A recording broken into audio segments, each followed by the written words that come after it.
ये भगवान की योग माया बड़ी विलक्षण, विचित्र और अलौकिक है। आपका जैसा भी भाव वैसे आपको भगवान दिखाई दे, पक्का मानिए। आप स्त्री भाव से देख रहे हैं तो भगवान आपको स्त्री रूप में आपके पास है, पुत्र भाव से पुत्र रूप में। आप जान नहीं पा रहे, वही है, दूसरा नहीं है। हजारों बार बता चुके हैं कि ना मानने और ना जानने पर भी आपके हृदय में सत्ता उन्हीं की है। जिस दिन वो भगवान अंतर ध्यान हो जाते, प्यारे पुत्र, प्यारी पत्नी, प्यारे सुहृद मित्र आदि को आप चिता में जला देते हैं, तो था ना आपके हृदय में आदर, पर आप अनजाने से भी भगवान का ही आदर करते हो। अगर जान करके आदर कर लो तो तुम मुक्त हो जाओ इस दुख से, इस प्रपंच से। श्री भगवान कहते हैं कि मेरे अज अविनाशी स्वरूप को ये मूढ़ लोग नहीं जानते हैं। केवल वही जान सकता है जो मेरा आश्रय लेकर के मेरे को पुकारता रहता। भजन का मतलब तब पुकारना, भगवत चिंतन करना। वेदाहम शमतीतानि वर्तमानानि चार्जुन भविष्याणि च भूतानि माम तु वेद न कश्चन। हे अर्जुन, जो प्राणी भूतकाल में हो चुके हैं तथा जो वर्तमान में है और जो भविष्य में है, उन सब प्राणियों को मैं जान रहा हूं। जैसे आंवला ऐसे रख लो तो चारों तरफ से देख सकते हो, ऐसे भगवान अनंत ब्रह्मांडों को, जीवों को एक साथ देख रहे हैं। यही भगवान की भगवत्ता है, एक साथ देख रहे हैं। कोई भी जीव ऐसा नहीं है जिसको भगवान का दुलार नहीं मिल रहा हो। कहीं भी हो, अनंत ब्रह्मांड सबके लिए जो आवश्यक हो भेज रहे। कोई भूखा नहीं रह सकता। एक बार वीर शिवाजी समर्थ गुरु श्री रामदास स्वामी जी के पास गए और कहा कि स्वामी जी, अकाल पड़ा हुआ है, तो हमने सारा का सारा खजाना खोल दिया और सबको पवाया। तो गुरु बड़े कृपा सिंधु थे, उन्होंने देखा कि इनके हृदय में एक गर्व का अंकुरण हो रहा है कि मैं भरण पोषण किया सबका अकाल में। तो उन्होंने कहा कि शिवू, यह हथौड़ा आओ चलो हमारे साथ। एक बड़ा पत्थर का, इसे तोड़ो। मारा, जेवी तोड़ा, हटाया तो नीचे मिट्टी में दबा हुआ स्वस्थ मेढक एक ऐसा, बिल्कुल। बोले, इसको किसने दिया? देखो ना कितना स्वस्थ है, पुष्ट है। इसको कौन आहार दे रहा है? इसको कौन प्राण पोषण कर रहा है? बोले, भगवान। तो बोले, तुम कैसे दाता बन गए? संपत्ति तो सब भगवान की है, भगवान ही सबका। ये अहम मत करो कि तुम पोषण करते हो। नहीं, छोटी सी वृत्ति को भी गुरुदेव बर्दाश्त नहीं करते। जो गुरु शरणागत होता है वो उनकी बात समझता है, अन्यथा वो अपनी मनमानी वृत्ति को ही आदर देता है, गुरु की आज्ञा वृत्ति को नहीं देता। छोटा सा भी अभिमान का कण अपने जनों में गुरुदेव को बर्दाश्त नहीं होगा, क्योंकि यही भगवत प्राप्ति में बाधा बन जाएगा। कितने जीव चराचर जगत में, देखो हमारे भगवान की भगवत्ता। सबको देख रहे हैं, सबको व्यवस्था दे रहे हैं, सब कुछ देख रहे हैं। 3 प्रकार की लीला हो रही, कहीं पालन लीला, कहीं सृजन लीला, कहीं विनाश लीला। उन्हीं के द्वारा हो रही, वही देख रहे हैं, वही कर रहे हैं। अगर ये बात तुम्हारी समझ में आ जाए तो अभी भगवान की शरण हो जाओ। पर अहम के कारण ये बात समझ में नहीं आती। जो भूतकाल में हो चुके हैं, वर्तमान में हैं, जो भविष्य में होंगे, सबका प्रभु वर्तमान की तरह देख रहे हैं, दर्शन कर रहे हैं। परंतु मुझे मेरे भक्त के सिवा कोई नहीं जानता है। भक्त के सिवा कश्यन, कोई भक्त बिरला, वही केवल भगवान को भगवान सबको देख रहे हैं। भगवान की दृष्टि सब पे है। अगर ये बात आपकी समझ में आ जाए तो अभी आनंद आने लगेगा। मैं भगवान की दृष्टि में हूं, बस आज हमें सत्संग से बात मिली कि मैं भगवान की दृष्टि में हूं, मुझे वो देख रहे हैं, बढ़िया बन गया। अब आप पाप कैसे करोगे? क्योंकि भगवान की दृष्टि में भगवान आपको देख रहे हैं। डरो, किसी गवाही की जरूरत नहीं, वो देख रहे हैं। तो आप भय क्यों कर रहे हो? आपको भगवान देख रहे हैं, आपको डरना नहीं। फिर आप कामना क्यों कर रहे हो? भगवान आपको देख रहे हैं, जो चाहिए उस समय से दे देंगे, आप निश्चिंत रहिए। अगर आप अहम करोगे तो दुख भोगोगे, आश्रित रहोगे तो सब अपने आप निर्वाह हो जाएगा। एक आदमी ट्रेन के डिब्बे में बैठे ऐसे ऐसे दौड़ रहा था। एक ने पूछा भाई क्यों दौड़ रहे? बोले अमुक स्टेशन जाना है। तू बैठ जा, गाड़ी चल रही है, ट्रेन चल रही, तू बैठ जा। ऐसे ही त्रिगुणात्मिका माया की ट्रेन चल रही, पूरे विश्व का विश्वंबर भरण पोषण कर रहे हैं, तू तो बैठ जा भगवद आश्रय लेकर के, तू काहे को दौड़ा घूम रहा है? लेकिन ये अहंकार के कारण भटकता रहता है। भूत, वर्तमान और भविष्य काल, ये 3 विशेषण देकर भगवान कह रहे हैं कि मैं सबको देखता रहता हूं, जो हो गए, जो हैं, जो होंगे। भूत के प्राणी, भविष्य के प्राणी अथवा वर्तमान के प्राणी सभी भगवान की दृष्टि में वर्तमान की तरह ही है। ये भूत, भविष्य, वर्तमान काल केवल हम लोगों की दृष्टि में भेद है, भगवान की दृष्टि में नहीं। हो चुका, होगा, हो रहा है। भगवान की दृष्टि में सब हो रहा है, पीछे का भी, अब का भी, सब सामने चल रही सीन। हमारे हृदय में विश्वास हो जाए प्रभु हमें देख रहे हैं। अभी तो हमें ये नहीं पता कि हम भजन कर रहे हैं, भगवान पता नहीं जान रहे हैं कि नहीं जान रहे हैं। अभी भक्ति में रंग आ जाए, अगर ये बात समझ में आ जाए कि प्रभु देख रहे हैं हमें। देखो, जब हमारे गुरुजन बैठकर सुनते हैं और जब गाने को अवसर मिलता है तो ज्यादा उत्साह होता है कि बैठे सुन रहे हैं। ऐसे ही अगर हम मान ले कि हमारे प्रभु सुन रहे हैं, हम जो भजन कर रहे हैं हमारे प्रभु देख रहे हैं, जो सेवा कर रहे हैं भगवान हमारे स्वीकार करें, प्रियालाल स्वीकार कर, अभी भक्ति का रंग आ जाए, ये बात हमारे हृदय में बैठ जाए कि मैं हर समय प्रभु की दृष्टि में हूं, हर समय मैं अपने आराध्य देव की दृष्टि में हूं, कितना आनंद आएगा। अंदर से सोचो जरा, हर समय वो हमें देख रहे हैं और वो कह रहे हैं मैं देख रहा हूं। पीछे जो तुम किए वो देख रहे हैं वर्तमान की तरह, अभी जो वो तुम देख रहे हैं, आगे जो करोगे वो भी देख रहे हैं। वो पहले से उनको सब पता है, तुम ऐसे ऐसे चलोगे, ऐसे ऐसे कार्य करोगे। भगवान की दृष्टि में सब कुछ वर्तमान ही रहता है। संपूर्ण प्राणी काल के अंतर्गत है और प्रभु श्री हरि कालातीत है। देश, काल, वस्तु, व्यक्ति, घटना, परिस्थिति ये बदलते रहते हैं, पर प्रभु श्री हरि वैसे के वैसे ही रहते हैं। काल के अंतर्गत प्राणियों का ज्ञान एक सीमित है। अब इस दीवार के पीछे कौन खड़ा है, क्या कर रहा है पता नहीं, पर भगवान की दृष्टि में नहीं। भगवान की दृष्टि में सुमेरु पर्वत पर क्या हो रहा है, जहां किसी की दृष्टि, वहां भी उनको। ब्रह्मलोक में ब्रह्मा क्या कर रहे हैं, बैठे बैठे सब। इसलिए कितने महान ईश्वर हैं। एक छोटी सी भी चींटी को दाना मिला कि नहीं, उनको चिंता है। देखो, आप छोटे से 2-4 लोगों का भार लेकर के चिंतित हो रहे हो, अनंत ब्रह्मांडों के अनंत जीवों का भरण पोषण प्रभु हमारे कर रहे हैं और निश्चिंत हैं। अचिंत शक्तियां भगवान की, तो आप भी तो उनके बच्चे हो ना। ये सब कहने का मतलब है आप भी तो उन्हीं के अंश हो ना। 2-4 की चिंता में इतने तुम बावरे हो रहे हो, डिप्रेशन में पहुंच रहे हो।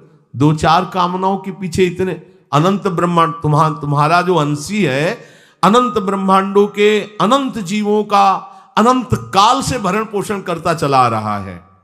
कहीं भी किसी के साथ कुछ भी गलत नहीं हो सकता। जैसे कहते हैं कि क्या गलत हुआ, देखो ना अभी तो बच्चा था, ऐसा ऐसा हो गया, तो तुम्हारी दृष्टि में बच्चा है, पीछे तो बहुत पुराना है ना, जो कर्म करके आया उसका फल। कहीं भी गलत किसी के साथ नहीं होता, ध्यान रखना। जहां कुछ होता है, अभी हमने देखा मानो कि ये तो बहुत गंदा है, तो सीधे जा रहा था, ये आदमियों ने मिलकर इसे पीटा, अभी सीधा चल रहा, पीछा टेढ़ा चल के आया है, और जिनको पीटा है वही आके इसे पीट रहे हैं। अब हम वर्तमान को तो देख रहे हैं ना, पीछे की बात तो देख नहीं रहे ना, और भगवान पीछे की देख रहे हैं कि इसने पीछे बहुत ऐसा गलत किया, उसका हिसाब इसको मिल रहा है, इसलिए चुपचाप देखते रहते हैं। ध्यान रखना, इतना भी गलत नहीं हो सकता इस सृष्टि में। वो कैसे गलत नहीं हो रहा, अभी तो नवयुवक था, उसने कुछ ऐसा किया ही नहीं, अभी तो नई अवस्था थी, अभी तुम्हें दिखाई दे रहा है 15 वर्ष का है, लेकिन भगवान देख रहे हैं मेरा पुरातन अंश है, किस जन्म से क्या क्या करते चला आ रहा है। ये ज्ञान हो जाएगा तो किसी भी बात में आपको दुख नहीं पहुंचेगा, विक्षेप नहीं पहुंचेगा। नहीं, बड़े बड़े विक्षिप्त हो जाते। एक गौतमी नाम की महान तपस्विनी थी, महाभारत में कथा आती है, उसका एक ही पुत्र था और उसको सांप ने काट लिया। तो वहां की कुल भील उठा के लाए और कहा, देवी मां ये देखो सांप ने तुम्हारे बेटे को काट लिया। तो उनका इतनी सामर्थ्य सांप की कैसे हो गई कि मेरे बेटे को काट लिया और मेरे से भय नहीं माना। आकर्षण वृत्ति जीव ही की सांप सामने आ गया, तूने क्यों काटा, मैं तुम्हें भस्म कर दूंगी। तो आपने कहा पहले हमारी प्रार्थना सुन लो। मेरे सर पर मृत्यु ने आकर के अपना शासन जमा लिया और कटवा दिया, मेरा कोई दोष नहीं। मृत्यु का आकर्षण किया, महान तपस्विनी भगवान व्यास देव जी ने ये लीला कथा गाई है। मृत्यु का आकर्षण किया, साक्षात मृत्यु सामने आ गई, थर थर कांपने लगी। गौतमी जी ने कहा मैं अपने तपस्या के बल से तुम्हें भस्म कर दूंगी। हमारे ऐसे निष्पाप बालक को तुमने सांप के द्वारा प्रेरित करके कटवाया। बोले मेरे ऊपर काल का शासन है, काल ने मुझे प्रेरित किया, मैंने सांप को प्रेरित किया, मेरा कोई दोष नहीं, ये काल का शासन। काल का आवाहन किया, काल उपस्थित हुआ। काल ने कहा कि मेरा इसमें कोई दोष नहीं, इस बालक के पूर्व जन्म के कर्म के द्वारा मैं प्रेरित हूं। इस बालक के कर्म से प्रेरित होकर मैंने मृत्यु को प्रेरणा की, मृत्यु ने सांप को प्रेरणा की और इसने डस लिया। अब आप बताओ किसका दोष है? शांत हो गई, क्योंकि इस बालक के ही तो कौन काहू के सुख दुख कर दाता, निजकृत कर्म भोग सुन भ्राता। कोई किसी के सुख दुख का हेतु नहीं है, अपने कर्म ही है जो हमको दुख सुख देते हैं। और ये भगवान देख रहे हैं। कोई जैसे आपको अभी मनुष्य शरीर मिला, स्वतंत्रता है, अब आप जो पापाचरण चाहो छूट है कर सकते हो, या जो पुण्य कर्म चाहो कर सकते, या भजन करना चाहो कर सकते हो। ये स्वतंत्रता केवल मनुष्य शरीर को दी गई है। आपको जो पूर्व भोग मिल रहे हैं वो आपके पीछे के कर्मों के हैं।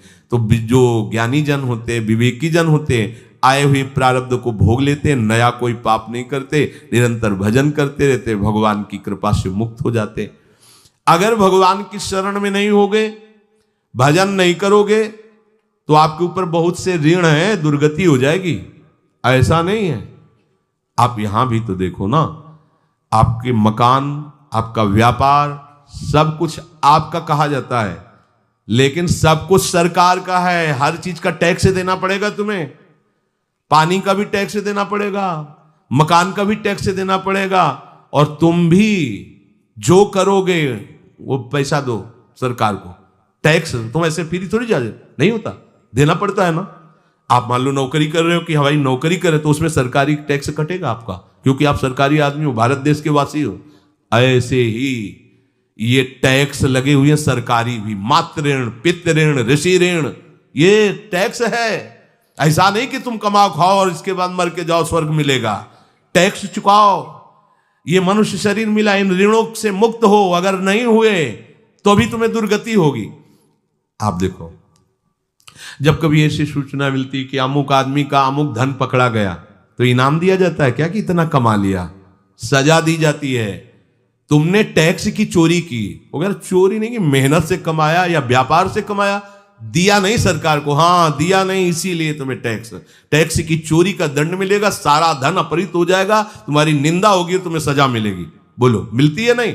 ऐसे ही ये लड़का, बच्चा, पत्नी, पुत्र, परिवार जो भी है, ये सब श्री भगवान का तुम्हें टैक्स देना है। क्या टैक्स देना है? भगवान की शरण होकर उनका सुमिरन करो, सारे ऋणों से वो मुक्त कर देंगे। एकादशी स्कंद में कहा है, मेरा भजन करने वाले का कोई ऋण नहीं रह जाता। और नहीं तो महाभारत में ही प्रसंग आता है, एक जरत्कारु नाम के ब्रह्म ऋषि थे। ऋषि और भक्त में बड़ा अंतर होता है। वो तपस्या प्रधान, जैसे दुर्वासा ऋषि तपस्या प्रधान थे, वो बाल ब्रह्मचारी और तपस्या से युक्त एक दिन भ्रमण कर रहे थे, तो आवाज आई, मेरी रक्षा करो, मेरी रक्षा करो। तो उस आवाज की तरफ बढ़े तो देखा कुएं में उल्टा लटके हुए हैं बहुत से ऋषि, और एक केवल तंतु है, एक केवल तंतु है जिसमें दो चूहे लगे हुए उसको भी काट रहे हैं, एक काला और एक श्वेत। तो उन्होंने देखा और दयालु हो गए कि ऋषियों, मैं तुम्हारी कैसे रक्षा कर सकता हूं? तो उन्होंने कहा कि ये जो दो चूहे हैं रात और दिन हैं, और जो हम लोग हैं ये तुम्हारे पितर हैं। ये चूहे तुम्हारी आयु को काट रहे हैं, एक तंतु हमारे कुल में केवल तुम ही हो, और तुमने तपस्या की ठान ली, ब्याह किया नहीं, गृहस्थ धर्म में गए नहीं, पुत्र हुआ नहीं, तो तपस्या में, भक्ति में एक दम है कि सब ऋणों से मुक्त कर देगी। ये बात ध्यान रखना। तपस्वी अलग है, भक्त अलग। इसलिए पीछे चर्चा आई थी कि तपस्वियों से भी अधिक, ज्ञानियों से भी अधिक, कर्मकांडियों से भी अधिक वो मेरा भक्त योगी होता है। तुमने तो ब्याह किया नहीं, तो अब ये तंतु रात दिन तुम्हारे जीवन को काट रहे हैं, जहां तुम खत्म हुए हम सब नरक में गिर जाएंगे। पितरों ने कहा तुम पितर ऋण से युक्त हो, मुक्त तभी होगे जब ऐसा करो। वो दृश्य खत्म, अंतर ध्यान हो गया। वो बड़े दुखी हुए कि क्या करें, तो उन्होंने मन में निश्चय किया कि एक ब्याह तो करूंगा पितरों के उद्धार के लिए। इतने बड़े तपस्वी हैं जरत्कारु जी, बड़ी महिमा है, लेकिन बात यहां फंस गई, पितृ। उन्होंने मन में निश्चय किया कि कोई आके अपनी कन्या दे दे और उसका भी नाम जरत्कारु हो। मैं बिल्कुल भरण पोषण नहीं करूंगा और कभी हमसे कोई प्रश्न ना करे, ऐसी अगर कोई कन्या देगा तो मैं स्वीकार कर लूंगा। अब ऐसे ना नगर जाना है ना किसी से बात करनी, तो वृक्षों से कहते अपने पितरों के उद्धार के लिए मैं चाहता हूं कि कोई पाणी ग्रहण संस्कार करा दे, कोई हमारे नाम की कन्या को दे दे, और ऐसा ऐसा व्रत है। ऐसा ही बोल रहे थे, वासुकी नाग उपस्थित हो गए और उनकी बहन का भी नाम जरत्कारु था। उन्होंने कहा सुनिए महाराज, मैं नागराज वासुकी हूं, सब देव रूप में, कोई ऐसे नहीं सांप वैसे बने, देव रूप, और सुंदर कन्या जरत्कारु। बोले ये कन्या मैं आपको समर्पित करता हूं, हमारा सौभाग्य होगा आप जैसा महर्षि हमारी बहन का पति बने। इसका भी नाम जरत्कारु है, और आपकी जो इच्छा है कि मैं भरण पोषण नहीं करूंगा तो मेरे पास संपूर्ण वैभव है, आप भी पधारिए, मैं आपका भी भरण पोषण करूंगा, अपनी बहन का भी। तीसरी बात, मेरी बहन इतनी शास्त्र सम्मत आराधना से युक्त है कि वो कभी आपसे प्रश्न ही नहीं करेगी, तो उनका स्वीकार है। प्रसन्न हुए, चले गए। काफी समय तक उनके महल में रहे। एक दिन जरत्कारु अपनी जरत्कारु पत्नी की गोद में सर रख कर ऐसे लेटे हुए थे, सो गए। और शास्त्रज्ञ थी, संध्या का काल था। संध्या काल में निषेध है मैथुन करना, भोजन करना और स्वाध्याय करना, ये सब संध्या काल में बस भगवत स्मरण परायण लोकवत। लेकिन हमारे यहाँ महारानी जी की संध्या आरती और संध्या भोग लगने के बाद ये इसीलिए वृंदावन धाम इसका कहीं भी ये वेदान्न संन्यस्त, वेदों से भी ऊपर उठी हुई रसमयी रसोपासना है, प्रियालाल की महल है।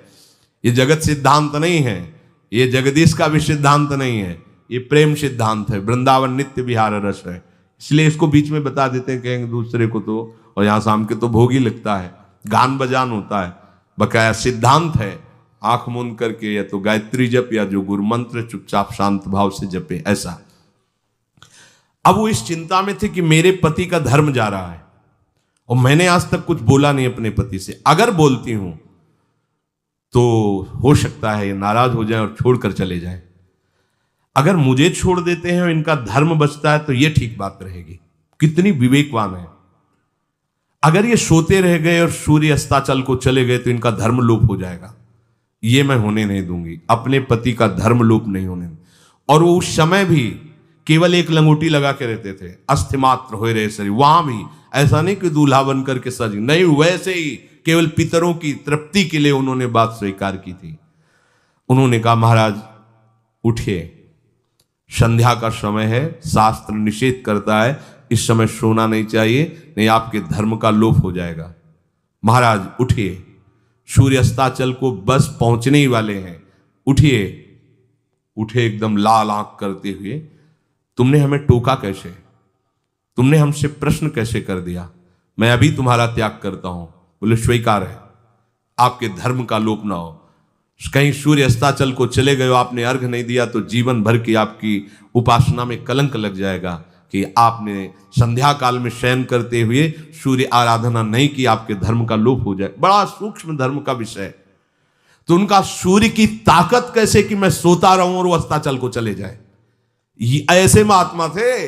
कहा सूर्य की ताकत कैसे, भगवान व्यास देव जी ने लिखा है, किसी कहानी की बात नहीं। सूर्य की सामर्थ्य कैसे है कि मैं अर्घ ना दूं और वो अस्ताचल को चले जाएं, सूर्य तब तक रुके रहते जब तक मैं सोता रहता, पर तुमने टोक दिया, अब मैं चला। जब चली तो उन्होंने कहा हमारे गृहस्थ धर्म का जो फल होता है, आपके पाणी ग्रहण स्वीकार का जो फल होता है उसको बिना दिए आप कैसे चले जा रहे हैं? तो उनका आस्ति वो है, चले गए। उसी से आस्तिक मुनि का प्रादुर्भाव हुआ और उन्होंने आगे बड़ा चरित्र है उनका, आस्ति, तो उसी से नाम रखा आस्तिक। आस्तिक उन्होंने जन्मेजय की यज्ञ को बंद किया। आप सोचो, एक पितर की तृप्ति के लिए उनको ये सब करना पड़ा। और श्री हरिशरणम और निरंतर भजन, तो मातृण, पितृण, देवऋण, ऋषि ऋण, सब ऋणों से उपासक मुक्त होकर के परम धाम को जाता है, एकमात्र भगवदास है। पर ये मूढ़ जन इस बात को नहीं जान पाते हैं। बिना कारण कृपा करने वाले प्रभु जीव को मनुष्य शरीर देते हैं। ये मनुष्य शरीर अंतिम शरीर है, अगर इसमें नहीं बना तो फिर चले जाओगे 84 लाख योनियों के चक्र में। इसी शरीर में अनंत जन्मों के संचित कर्म समुदाय का नाश करके भगवत प्राप्ति होती है या मोक्ष पद मिलता है। कौन सा प्राणी किस गति को जाएगा भगवान देखते हैं पर संकल्प नहीं करते, ध्यान रखना, क्योंकि आगे की भी देख रहे हैं, वो देख रहे हैं जो तुम कर रहे हो वैसे गति बनती चली जाएगी। भगवान संकल्प नहीं करते। भगवान तो एक बार संकल्प कर दिया, एको हम बहुश्यामा, उसी में बहुत रूपों में प्रकट हो गए।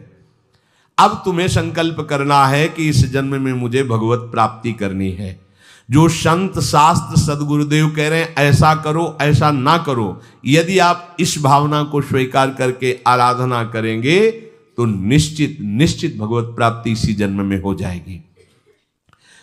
प्रभु केवल तुम्हें निमित्त बनाना चाहते हैं, कल्याण तो वही करेंगे। जैसे अर्जुन से कह रहे हैं भीष्म आदि द्रोण आदि मेरे द्वारा मारे जा चुके हैं, तुम केवल निमित्त मात्र भव सव्यसाचिन। ऐसे ही अय उपासक तू केवल निमित्त बन जा, जो शास्त्र सदगुरुदेव आज्ञा करते हैं वैसे ही तू चल दे अपने मन को मार के, केवल तू निमित्त बन जा। कल्याण या भगवत प्राप्ति या मोक्ष वो तो भगवत कृपा से होगी। पूरी उद्धार की सामग्री तेरे अंदर जागृत कर देंगे प्रभु, केवल तू निमित्त बन जा, मेरी कृपा तेरी सारी बात बना देगी। विश्वास करो, इस बात पर विश्वास करो। भगवान कह रहे हैं तुम निमित्त बन जाओ, जो आदेश कर रहे हैं वैसा पालन करो, काम तो सब मेरी कृपा कर देगी। जो ऐसे मनुष्य शरीर ऐसी कृपा प्राप्त होने पर भी भगवत प्राप्ति नहीं कर पाता, तो मयानुकूलेन नभस्वतेरितम पुमान भवाब्धिम न तरेत सा आत्महा। ऐसी मेरी कृपा का सहारा मिलने पर यदि वो भगवत प्राप्ति नहीं कर पाता तो बोले आत्महा है, वो आत्महत्यारा है, वो दुर्गति को प्राप्त होता है। मनुष्य के लिए खास बात है कि प्रभु ने कृपा करके तुम्हें जो सामर्थ्य दी है, जो समझ दी है, जो सामग्री दी है, उसका दुरुपयोग मत करो। केवल भगवत प्राप्ति के लिए चलो, केवल भगवत प्राप्ति के लिए। ये सबकी समझ में नहीं आएगा, बिल्कुल बात समझ ले। केवल भगवत प्राप्ति के, ये जो कहते हैं कि और हमारे धर्म कर, ये सब फसाव है। आप गृहस्थ बने रहो, आप व्यापारी बने रहो, पर आप लक्ष्य रखो कि मुझे इस जन्म में भगवत प्राप्ति करनी है। आपका लक्ष्य दृढ़ होगा तो नाम जप चलता रहेगा, संसार का कोई विकार आपको परास्त नहीं करेगा। अगर आपने ऐसा अटल निश्चय कर लिया तो तुम्हें जो भगवत सामर्थ्य मिली उसका तुम दुरुपयोग नहीं करोगे। देख लो, अपने लोग बहुत बड़ी गलती करते हैं, जो आध्यात्मिक ऊर्जा शक्ति उसको विषयों में दुरुपयोग करके नष्ट कर रहे हैं। कहते हैं अब हमारा मन नहीं लगता, अब हमारा बड़ा शांति है, घबराहट है। क्यों शांति है, क्यों घबराहट है? जब तक तुम धर्म विरुद्ध नहीं करोगे तो अशांति नहीं हो सकती, भय नहीं लग सकता, विषाद नहीं हो सकता, क्लेश नहीं हो सकता। लिख लो ये बात, किसी को भी कभी भी भय महसूस हो रहा है, अशांति महसूस हो रही, घबराहट महसूस हो रही, आप भगवत प्रदत्त शक्ति का दुरुपयोग कर रहे हैं, समय का दुरुपयोग कर रहे हैं, सामग्री का दुरुपयोग कर रहे हैं, अर्थात कोई न कोई अधर्म आचरण कर रहे हैं। अब भी आपको उपाय बता देते हैं। यदि तुम्हारा मन जलन पैदा कर रहा है तो भगवान से हाथ जोड़ कर कहो कि हे नाथ, मेरे से अब तक जो गलतियां हुई हैं उन्हें क्षमा कर दो। आगे मैं गलती नहीं करूंगा, आपके बल से, आपके बल से। ये भी ध्यान रखो, आपके बल से, अपने बल से नहीं, आपके बल से। हे नाथ ऐसा मुझे बल दो जिससे कभी मैं आपके और गुरुदेव के विपरीत न चलूं। अगर कोई हमसे गलती हो जाए तो मुझे तत्काल दंड दे देना, क्षमा मत करना। आगे ये बहुत बढ़िया बात है। अगर हमको क्षमा कर दिया जाएगा तो हमारे मन को उत्साह बढ़ जाएगा फिर गलती करने का। अगर दंड दे दिया जाए तो मन डर जाएगा। तो इसीलिए प्रार्थना में ये भी कहना चाहिए, पर हिम्मत नहीं पड़ेगी क्योंकि मन को बहुत दुलार करते हैं ना, कि प्रभु मेरे से जो गलती हुई उसे मुझे दंड दे दो, मैं क्षमा नहीं चाहता। क्योंकि हम देखते हैं जब हम क्षमा कर देते हैं तो उसका उत्साह बढ़ जाता है मन का और गलत करने का। प्रभु इसे क्षमा मत करो, इसे दंड दो। एक बार इसकी भरपूर बेइज्जती होनी चाहिए। जब इसको सब देखेंगे हाँ ये, तो अपने आप ही मन सही रास्ते में आ जाएगा। प्रभु आप क्षमा कर देते और बात गुप्त रहती है तो इसको बढ़ावा और मिल जाता है और पापाचरण कर, क्योंकि ये दुष्ट है ना। अगर साधु हो तो बचत हो जाए कि देखो प्रभु ने इस गलती को छुपा दिया और कोई जाना भी नहीं और क्षमा भी कर दिया, अब मैं आगे से बिल्कुल नहीं करूंगा। ये दुष्ट है ना, ये ऐसा नहीं करता। क्षमा हो गई तो उसको लगता है आगे भी क्षमा हो जाएगी, चुपचाप चलो मनोरंजन करते हैं। नहीं प्रभु मुझे दंड दीजिए, जैसे कुंती जी कहती है मुझे विपत्ति दीजिए, ऐसे उत्तम भक्त वही है।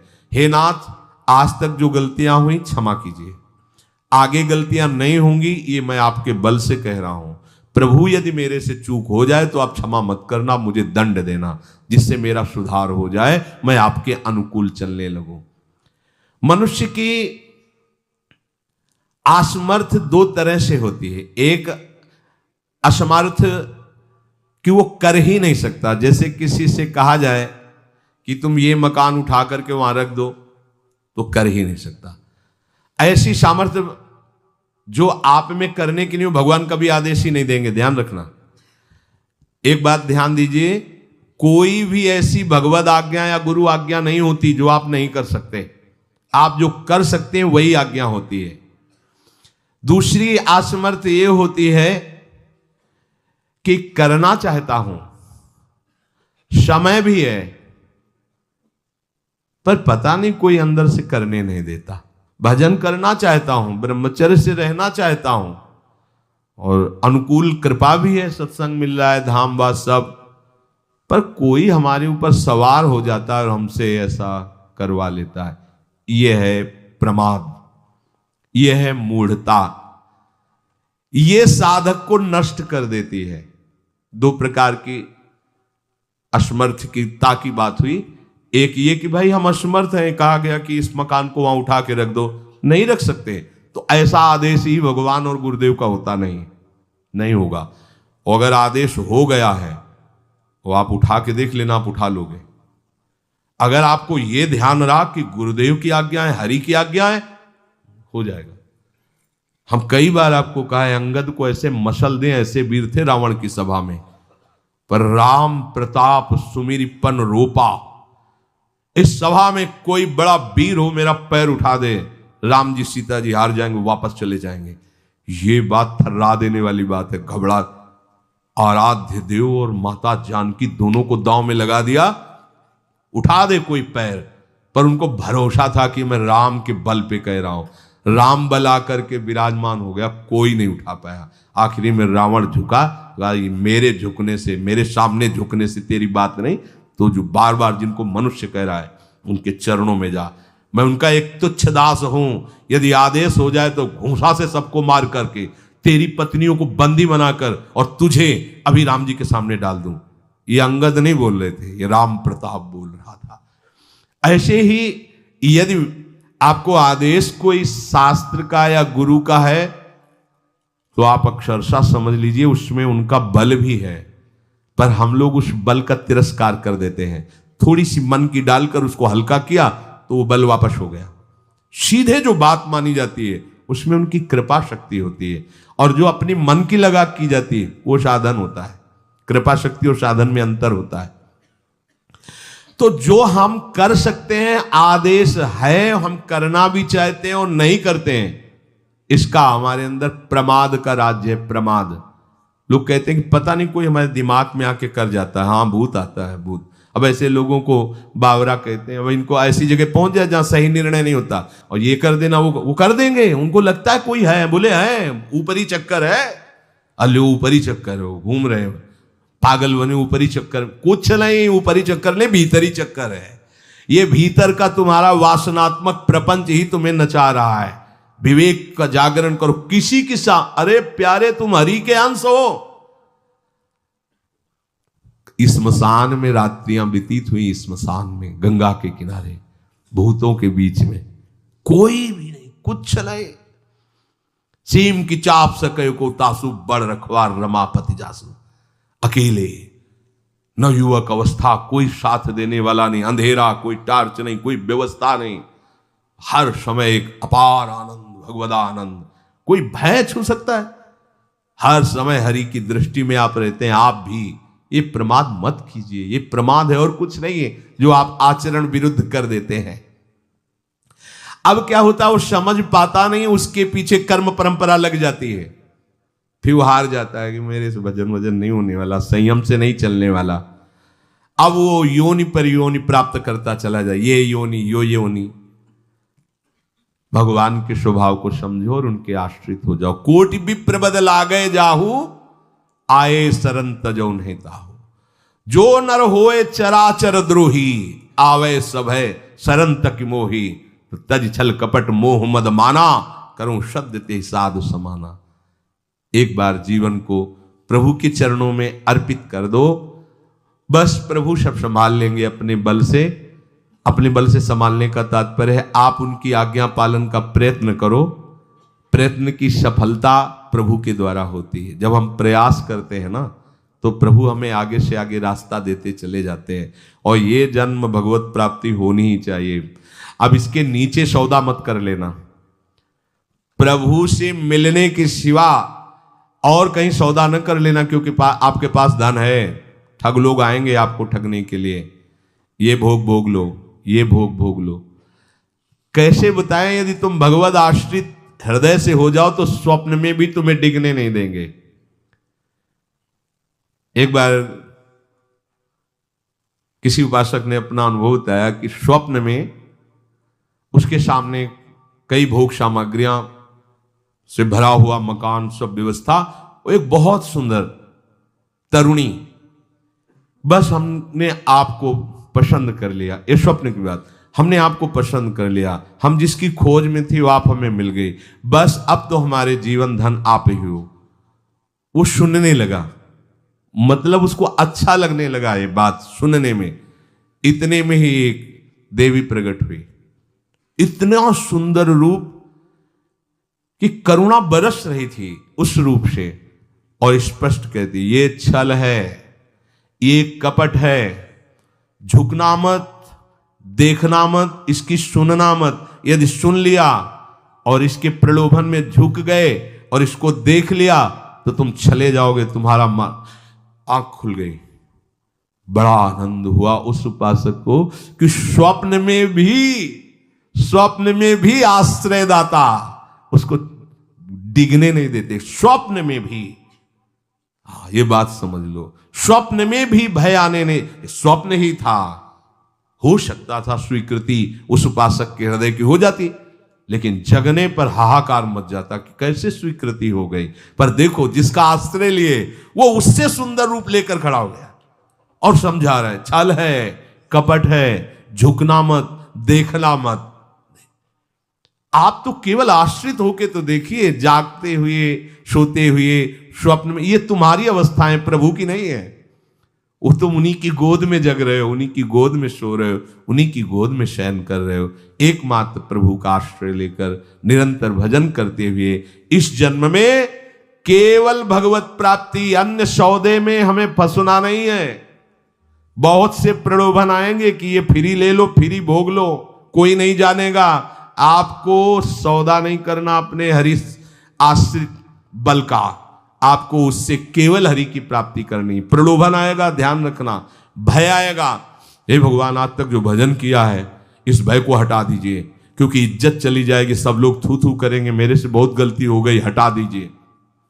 हरि मुझे दंड दो, पूरी सभा में मेरा तिरस्कार करवाओ, ये मन लाख समझाया नहीं समझा, अब जब बेइज्जती होगी ना इसकी तब समझेगा। कुछ नहीं होगा और कृपा हो जाएगी, आगे बढ़ जाओगे। बिल्कुल अपने भजन को खर्चा मत करना, ना भय में और ना किसी सुख प्रलोभन में, तो इसी जन्म में भगवत प्राप्ति हो जाएगी।